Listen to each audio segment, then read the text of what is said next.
You a while ago you transitioned from Yep, I don't need uh, the history. Just give me the thing. I don't have much time. I don't want to sit here. And, yeah, just go run it okay, through. yeah, Go no ahead. worries. All right. So what is your new strategy going into conversations now? You said you're changing your approach. I'm gonna start quizzing people more. I'm gonna start holding people more accountable for not knowing things, and I'm gonna force people Great. to enunciate positions more. Yeah, Great. What do you mean by quizzing people? as in when I was on the Hodge twins, it was very irritating to me that we were debating over the Trump indictments, and then I asked them, "Have you read any of the indictments?" And they both said no. That's very fucking Right. annoying to me.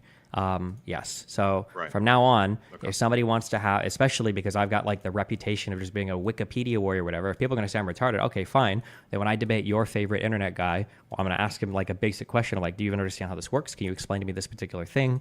Pisco did it yesterday to Zetsui when he said, when they say throw it back to the House delegation, do you know what that means? I think that Right. these are going to be important things to spell out because now I want people to see that, okay, well, your internet guys that you guys are listening to, they haven't done any of the basic reading, research, homework on this. They don't even deserve to have an opinion on it. But Love it. Totally agree. Do you think that the way you phrase and expose that is important? probably, yeah. Yeah, because I find that so one of the things that I feel like is relatively ineffective is that you'll instead of asking the question, you sort of like presuppose the answer in your question. So sometimes like I think you just did it in your example. You're like, do you even know X, right? Or do you even know Y? Instead of just saying like, okay, what is X or what is Y? Can you explain to me X? Can you explain to me Y? Because I think it comes off as a lot less condescending, and it also puts more pressure on them because Sure, then but I they're don't. But not usually that question is only going to follow if they haven't, if they've already like failed in some basic metric. I wouldn't just be like, okay, hey, let's talk about the Trump indictments. Have you guys read the indictments? Or maybe I guess you could if you asked it very neutrally like that. But I'm generally only asking this question because the person has like demonstrated like a significant gap in knowledge about a particular thing that I would expect them to know if we were talking about a particular thing. totally, yeah, which most people do, right? Fair. Maybe, yeah, depending on Like the thing. most Sure. Yeah, most of the people use, well, at least most of the people you're having a confrontation or an argument with, most of the time aren't in the factual right because, you've done a ton of research into it. And usually if you're arguing that particular thing, I think you even said, you're not really willing to argue something unless you have a strong factual understanding of it. Fair? Okay. Yeah. Yeah? Okay. Yeah, I mean, I think that you like get 80% of the way there. And then the final step is like, okay, you don't know what this thing is. How did you come to the conclusion that you have then, right? So like, I see this done a ton, and I have some, just like some schizo ramblings next to me. I was gonna make a post, but it was just, a lot of work and effort. And I'm Okay. busy, One so of the things that when you guys come on, you give me advice for things. I think you guys like you get in the shower and you imagine all these like epic owning questions, either having not been aware that I've asked these before or not aware of like how people are likely to answer. So when you say like, "Oh, how did you come to these like conclusions?" In your mind, you're thinking like, "Oh my God, like it's going to reveal that the other person is going to say something like, wow, I actually didn't do much individual reasoning or research on this at all. Like, yeah, I guess I really don't have a good reason to be as high in my conviction for this belief as you've now made me aware of. Thank you so well, much, no, they're Destiny, for not. asking They're me. not going to come to that realization, but their answer is going to reveal that, and you're going to have to probe harder and I already know expose the that in answer front of though. everybody, Every right? single time, I will always know the answer. If you want, we can set up on conversation. I'll ask. The question will be, okay, well, how did you come to this? How did you come to this conclusion?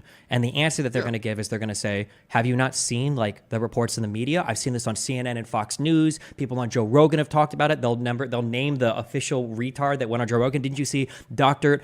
Sylvester Bugs Bunny go on and he literally explained all of these studies and blah, blah, blah. The problem with me asking that question is when they respond, they're not going to be stumped. They're going to have a response and they're going to say a lot of shit. And the audience has probably also seen or heard about all these things. So now that I've asked that question, what I've actually done is I've just expanded the plate of bullshit that I have to chew through to even begin to have the conversation with them because now they've invoked like 15 other things that I have to debunk. Yeah, I think that's a fair concern. I think that I think you can effectively, relatively hand wave all of that because if you're pulling factual information from more reliable sources, then I think you can say, okay, you heard that on Joe Rogan. Why does all of these experts? I mean, you have like a pretty comprehensive list of notes for just the Supreme Court rulings or the Trump indictments, whatever it might be. How come in the indictments it's explicitly laid out here that X is true when you're claiming Y is true? So you can I don't think you have to pick apart each individual crazy Yeah, claim but they're that just going going to to come say up because with. it's bullshit, because he's being set up. Like what, true, like Russiagate was true? True, like the Mueller investigation was true? Didn't you see what they said about those FISA warrants? Those weren't true. Why would I assume that everything in this indictment is true if they lied to get FISA warrants? And that's in congressional testimony. Okay, so they might say that, and then what would be the next step, right? So the next step would be like, I don't trust this because I feel like the Mueller investigation didn't yield, the convictions that everybody expected them they were to convict. So then, therefore, you came to the conclusion that they're all fake. Connect those dots for me, right? So I feel like there's like a Yeah, step. I There's like did. there's I like don't. I don't believe in any of these organizations anymore. That's one of the reasons why I support Donald Trump, because I think we need to dramatically reform or take apart almost all of these executive bodies. I don't think any of them are serving the interests of the American people anymore.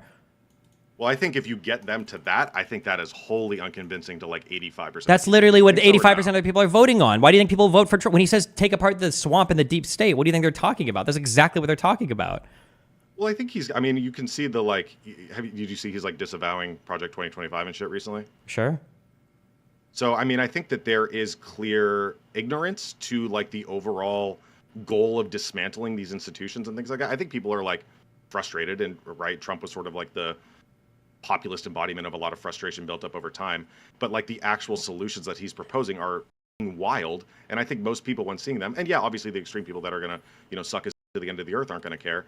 But like the people in the middle, the people who didn't vote for him in 2020, that voted for him in 2016 or didn't show up in 2016, whatever, those people are not going to be swayed by the I don't trust anything or anybody, right? And then if they do This say is. that, I think this then is all you have the. to say is okay, never Yeah. get on an airplane ever again, never go to the hospital ever again, right? Like, I mean, you No, do but that they'll say I sometimes, but trust feel the like airplane. I trust the hospital because I can see it work. I can see the airplane work. I see the airplane fly, so I know I know that I can trust that. Show me what I can trust from the FBI. What about the $1 billion that the Pentagon lost in its budget? You don't have any insight into any of those agencies whatsoever. We literally have to FOIA request those things, and when we get them back, half of it comes back redacted. let's say they pivot like that, right? Okay, I see the airplane fly or whatever. Okay, can you explain to me like the maintenance process, the vetting process, the regulations that these planes have to go through in order to make sure and like be maintained in order for them to be able to fly? No, you can't, because you take those for granted. You take those agencies for granted. And whether Yeah, or but not maybe you we realize shouldn't it- take them for granted. Look at the 737 Maxes that Boeing is flying now that are crashing and killing people all over the world. Isn't that just more Are they examples like of how even these agencies you say are so important, how would they let something like that happen just because Boeing wants to make more money? Yeah, and then you bring up the classic example: just because you die in a car accident while you're wearing your seatbelt, does that mean you should never wear your seatbelt? Right? I feel like that's easily refutable. Right? There's 37 million planes in the sky, or whatever the number is per year. Right? How many of those actually end in fatal car accidents? How many domestic fatal airplane accidents have we had in the last 15 years? None. One maybe. So it's like, I mean, you can just play the numbers game when it comes to that, and yeah, they'll be able to pull out like anecdotes here and there. But still I feel think like the issue is that I still feel like most people find that wholly unconvincing. that's I'm glad that you live in a world where that is the case for the people that you talk to, but for the people over here, that's just not the way. Like every single time I hop on from point to point to point, in your mind, I might be building an argument, but in their mind, I'm getting on every single point. Like I'll be like, well, okay, well, what about like what about like the FBI? You don't trust any of these agencies? No, they're all filled with deep state agents. Look at Russiagate. Boom. Destiny. What? Wait, where is it? Oh, okay.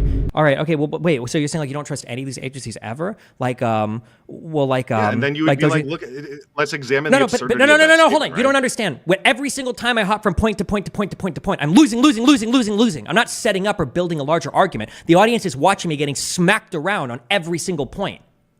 Like, I don't think that's- that absolutely Yeah, I is mean, I true. get what you're I'm getting saying. No, I get annihilated what on you're every saying. point. Yes. I get what you're saying. I think it depends, and I understand why you say that.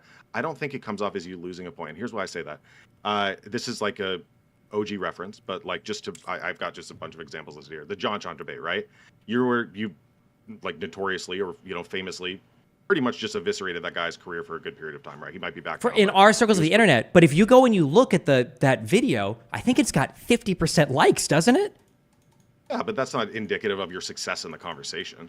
No, but it's the only thing that matters is people's perception of the success, right? So in your mind, that's a conversation where I clearly and obviously eviscerated a guy, and I think it's 50% Yeah, but- thumbs down.